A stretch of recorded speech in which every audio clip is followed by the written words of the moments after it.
parler télé justement, Natacha, parce que vous aimez beaucoup ça, la télé. On va parler aussi de séries dans lesquelles on vous a vu là très récemment. On va parler télé avec Jean-Philippe Longo qui nous embarque tous les jours dans l'histoire de la télévision. Vous nous faites revivre, Jean-Philippe, un été chaque jour à la télé avec des pépites oubliées, des Madeleines de Proust. Et aujourd'hui, 1993 alors c'est la télévision française. Je ne sais pas si vous l'avez connue en 1993. 93, non, je suis encore au Canada. Ouais. Et en 93, tout commence avec lui. On m'a trop donné, bien avant l'envie. J'ai oublié les rêves et les merci. Et Eddie Mitchell, bien sûr. Bonjour à Michel Sardou. Quelle culture musicale. Johnny Hallyday, évidemment, qui en 93 fête ses 50 ans au Parc des Princes. Mais pas de grande entrée sur scène, non. Johnny, il traverse la foule à pied. Il est comme ça, comme un rocker qui entre dans l'arène à main nue. Un concert retransmis sur TF1 avec Sylvie, Eddie Mitchell, Michel Sardou et 7 millions de fans au rendez-vous de cette aventure totalement inoubliable. Et l'aventure, justement, il me semble, de souvenir qu'en 93, il y en avait un peu partout à la télé. Alors ça, je pense que ça peut vous plaire. Sur Antenne 2, cette fois-ci, imaginez Marc Toesca. Marc Toesca, c'était l'animateur du Top 50, qui débarque chez vous à 6h30 du matin. Vous sortez à peine du lit. Il vous dit, allez, hop, on y va, direction le Maroc, c'est tout de suite ou jamais. Est-ce que vous le suivez ? Je fonce. Évidemment. Parce que vous adorez Marc Toesca aussi. Bien sûr. Martine, elle l'a fait aussi. Elle s'est retrouvée en plein milieu du Maroc en pantoufles et en chemise de nuit. Mais non. 1 heure pour apprendre. On s'habille pas. On s'habille pas. On part direct. Il vient vous chercher chez vous et vous venez comme vous êtes. Et donc là, Martine, elle était en chemise de nuit à 6h du mat. Elle se retrouve donc en plein milieu du Maroc. Elle a 1 heure pour apprendre des notions d'arabe afin de retrouver des proverbes cachés dans la ville et repartir avec un voyage de rêve. Mais non. Un voyage au Maroc, j'imagine. C'était audacieux pour les voix montantes et tout. Et malheureusement, l'audience n'a pas suivi avec un seul numéro. Mais je comprends pas qu'on n'ait pas suivi. C'est génial. Vous auriez été candidate, vous. Mais tellement. Juste au cas où on refasse cette émission, je vais me mettre à dormir habillée. Il faut relancer cette émission pour Natacha Saint-Pierre. France 2, elle, en 93, poursuit son audace et propulse une animatrice de divertissement à l'information. Oui, c'est rare, c'est une surprise. Après avoir présenté avec succès Jeux sans frontières, Daniela Lombroso hérite du trésor de France 2 durant l'été 93. Un choix qui ne fait pas l'unanimité au sein de la rédaction de France 2, puisque de nombreuses questions se posent concernant sa légitimité. Mais elle démontrera parfaitement qu'on peut à la fois animer des divertissements et être journaliste. Et il y a une autre question existentielle que tout le monde se pose en plein été 1993.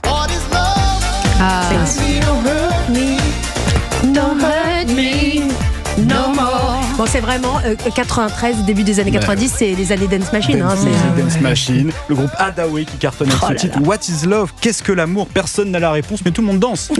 Qu'est-ce qu'on a dansé avec... Allez, on aimait cette partie. Oui, bien sûr. Enfin, nous, on savait pas la faire, mais on l'aimait. On tentait. Bon, l'amour, justement, il va en être question cet été 93. Et ça va être plus compliqué de trouver l'amour. Oui, parce que l'émission qui vous permettait de rencontrer l'âme sœur sur un plateau est supprimée. Oh non. Chaîne de vie. Après 8 ans de succès, Tournée Manège se met à l'arrêt. Et par conséquent, les carrières d'Evelyne Leclerc, Fabienne Egal et Simone Garnier également. Point positif, suite à l'émission, 42 couples se sont mariés et 39 bébés sont nés. Alors, ça a marché pas le ratio sur 8 ans, il est... sur 8 ans, c'est petit. Il est léger. Non, mais c'est vrai bébé. Non, mais vous vous souvenez quand même que les gens se parlaient sans se voir et puis à la fin, on ouvrait une porte et bon... Tout à fait. Des inconnus. Mais on a aujourd'hui un truc qui est pas loin de ça, qui est le mariage avec quelqu'un qu'on n'a jamais vu. Mais ouais, c'est presque ça. En tout cas, il y a un meilleur ratio sur L'amour est dans le pré.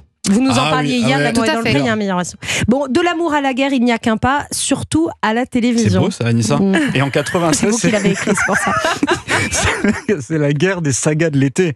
Dans Les Grandes Marées, par exemple, sur TF1, Nicole Calfan, portée par les vents de l'Atlantique, incarne une femme confrontée à un passé qui ne se laisse pas enterrer. Mais France 2 réplique en plein cœur de la Provence avec sa propre saga.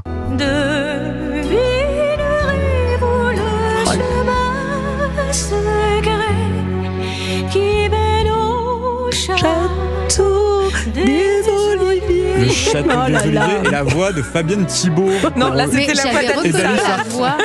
Fabienne Thibault. Avec Anissa en featuring. Bien sûr. Et dans cette saga, on y retrouve Brigitte Fossé qui joue Estelle, prête à tout pour défendre son domaine face à la cupidité des promoteurs.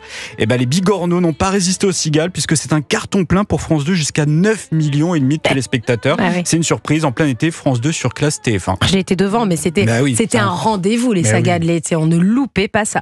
Bon, justement, l'été nous surprend toujours à la la télé, hein, Jean-Philippe. Et oui, le 14 juillet, la voix de Léo Ferré s'éteint quelque part en Toscane. Avec le temps, va tout s'en va. Il était l'un de nos plus grands poètes, un chien fou de la chanson française.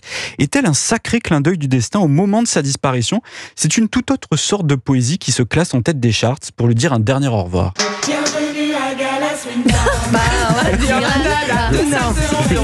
Le jour de la mort de Léo Ferré, c'est le groupe Géoculture qui est numéro 1 des charts avec Darla Dire la Dada. Mais alors attendez, c'est dingue parce que ça c'est la musique qu'il y a dans le film Les Franchement, Bronzés. c'était prévu. C'était prévu ce déclin culturel. C'était prévu, on le voyait venir. Quand même, il nous faisait des signes depuis plus de 25 ans ce déclin. Non, mais ce qui est dingue, c'est que ça c'est la musique du film Les Bronzés, Ouais, et c'est numéro 1. Ça a été remixé en Ah, 1993 mais pour par ça. un groupe Géoculture. Parce que Les Bronzés, c'est sorti c'était beaucoup. 82, Ouais, c'est ça, 83, début des ouais. années 80. Ouais. Merci beaucoup pour tous ces souvenirs. Moi, j'adore cette période de Madeleine de Proust parce qu'on se revoit tous. Un mois avant le Château des Oliviers, je devais arroser la pelouse. C'était ma mission et je m'en souviens encore, un vrai traumatisme.